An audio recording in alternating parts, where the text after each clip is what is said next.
नहीं मैं अस्सलाम वालेकुम नाज़रीन। बलूचिस्तान नेशनल पार्टी की CC member, CEO Balochistan news channel, social activist Balochistan में और ख़ुसूसन कोयटा में जब भी कभी कोई इशू आया सबसे पेश रही हैं।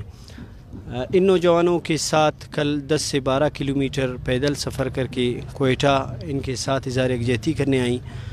अस्सलाम वालेकुम मैम।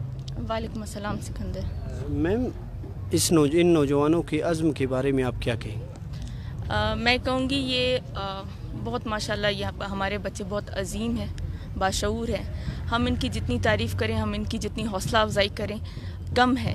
हमें इनको हमारा बाजू बनना चाहिए था, लेकिन अब रिवर्स हो गई हैं चीज़ें। हम चाहते हैं कि हम इनको सपोर्ट करें और हम इनके बाजू बन के रहें। अच्छा मैम, होना ये चाहिए था, खुशदार से यहाँ तक 350 किलोमीटर का डिस्टेंस है तकरीबन। गवर्नमेंट की तरफ से कोई नहीं आया इन नौजवानों के सर पर दस्त शफ़क़त रखने। तो आप क्या समझती हैं, ये गवर्नमेंट की तरफ से ये नॉन सीरियसनेस है? आप अगर देखें बहुत सारे इश्यूज़ पिछले कई महीनों से डिफरेंट इश्यूज सामने आए।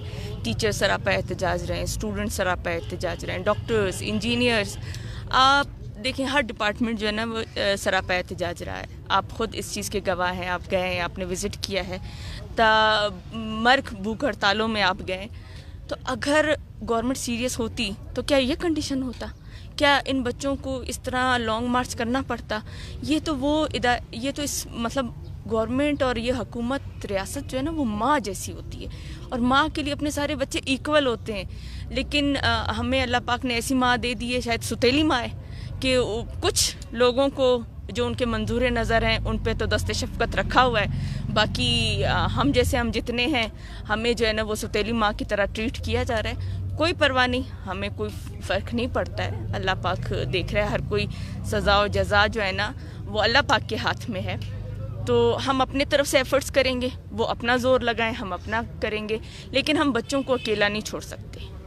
बलूचिस्तान नेशनल पार्टी के सरपरस्त की जानिब से भी इनकी हिमायत में बयान आया। इसके अलावा मुख्तलिफ़ डिस्ट्रिक्ट से जब ये गुज़र रहे थे, आप ही के पार्टी के डिस्ट्रिक्ट प्रेसिडेंट्स और इवन यहाँ पे आपके MPs भी इनके साथ आए, और अभी भी यहाँ आपकी पार्टी के लोग आए। तो आप अपनी पार्टी की पॉलिसी बताएं इस नासूर के हवाले से। सिकंदर देखिए, हमारे तो मैनिफेस्टो में है कि इसको एज अ जहाद लिया जाए, मनशियात के ख़िलाफ़ लड़ना एक जहाद की तरह लिया जाए। और सरदार साहब ने बहुत सी जगहों पे ये कहा है कि स्टूडेंट्स को स्पेशली रिक्वेस्ट की है कि इन चीज़ों से दूर रहें, और हम सबको ये क्लियर ऑर्डर्स दिए हैं, उनकी तरफ से ये ऑर्डर्स आए हैं कि आप लोगों ने इसके ख़िलाफ़ मुहिम चलाना है, और आप लोगों ने इसके ख़िलाफ़ अगर कोई भी इस जहाद में या तो आप लोग स्टैंड लें, और अगर कोई ले रहा है तो उनके साथ बाजू बन के खड़े रहें। तो हमें एज अ पार्टी तो हम इस चीज़ में कर रहे हैं, लेकिन अगर आप देखें तो ये हर शहरी की ज़िम्मेदारी है। सिर्फ एक पार्टी या एक बंदे की ज़िम्मेदारी नहीं है, और एक पार्टी इसको चेंज भी नहीं कर सकती है। इसके लिए मुझे हैरत है कि हर पार्टी का स्टैंड होना चाहिए था, क्योंकि ये देखें हर पार्टी के वर्कर्स हैं, इफ़ेक्टेड हैं इस चीज़ से। मेरा इत्तफाक हुआ था लोडका रेस जाने का, वहाँ पर मैं कुछ फैमिलीज से मिली, फीमेल्स के साथ मिली, तो मुझे दुख हो रहा था। एक औरत मेरे सामने ज़ारो कतार रो रही थी। मेरा यंग सा भाई है, नौजवान है, 22-23 साल का है, खूबसूरत है, और उसने अपनी पढ़ाई छोड़ दी इसी ड्रग्स की लत में, और उसने जो है ना वो उसको भेजा इलाज के लिए, फिर वापस आया, क्योंकि ये चीज़ें बहुत आसानी से मिलती हैं। मतलब छोटे बच्चे इस चीज़ को बेच रहे हैं। तो वहाँ के मैं तो हैरान हूँ कि उस इलाके के जो लोग थे, जो बड़े हैं, वो क्यों आवाज़ नहीं उठा रहे, वो क्यों इस नासूर के ख़िलाफ़ नहीं लड़ रहे।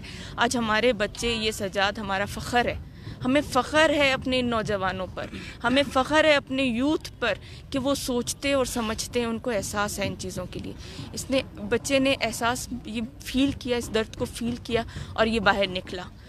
सजाद से जब मेरी बात हो रही थी तो सजाद बता रहा था कि छोटी उम्र के लड़के खुशदार में वहाँ पर ड्रग्स में लत पड़े हुए थे। मुझे दुख हो रहा था। मैं माँ हूँ, 20 साल से लेके छोटा आहद 7-8 साल का है, इस एज के मेरे अपने बच्चे हैं 4। तो मैं कभी जब बच्चों को देखती हूँ तो फिर मुझे अपने बच्चे याद आते हैं कि इनकी माँओं पे क्या गुजरता होगा अपने बच्चे को इस कंडीशन में देख कर کہ وہ ایسے لت پت پڑے ہوئے. اور نوشکی میں جس طرح بے دردی سے سمی کو مارا گیا صرف ایک آواز اٹھانے کے لیے, تو میں ان قوتوں کو, ان لوگوں کو ایک میسج دینا چاہتی ہوں کہ میرے اندر ایک سمی ہے, اس کے اندر ایک سمی ہے, ہم سب سمی ہیں. آپ میں اگر ہمت ہے ہم سب کو آ کے ماریں. میڈم شمائلہ اسماعیل کا بلوچستان کی یوتھ کے لیے کیا ایک پیغام ہوگا اور اسپیشلی گورنمنٹ کے لیے کیا ایک مطالبہ ہوگا؟ میری یوتھ سے ریکویسٹ ہے, ہاتھ باندھ کے ریکویسٹ ہے کہ اپنے مستقبلوں کو داؤ پہ نہ لگاؤ, اپنے آپ کو داؤ پہ نہ لگاؤ. کچھ جو مٹیریلسٹک چیزیں ہیں ان چیزوں کے لیے اپنے آپ کو ڈپریشن میں ڈالنا اور پھر ایسے راستوں کو اختیار کرنا اور پھر ایسے سنگتوں سے, اپنے دوستوں سے, ایسے لوگوں سے دور رہیں. خدا کے لیے اپنے ماں باپ کو نہ تکلیف دیں.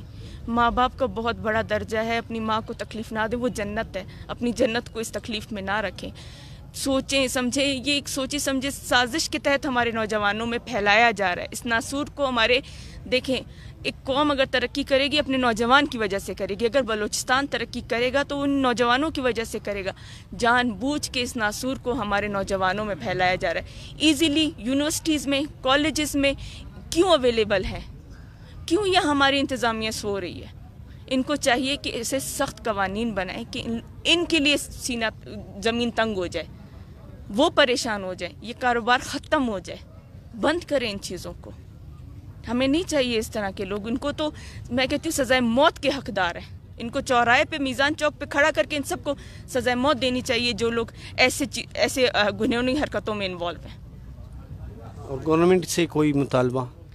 کوئی مطالبہ نہیں, کیونکہ گورنمنٹ سے جتنے بھی مطالبے ہمیشہ کیے اس میں ہمیں کافی یقین دہانیاں دی گئی ہیں, وعدے کیے گئے ہیں لیکن پورے نہیں ہوتے. اس لیے کوئی بھی مطالبہ نہیں ہے. بس وہ ہے کہ ایک جیو اور جینے دو.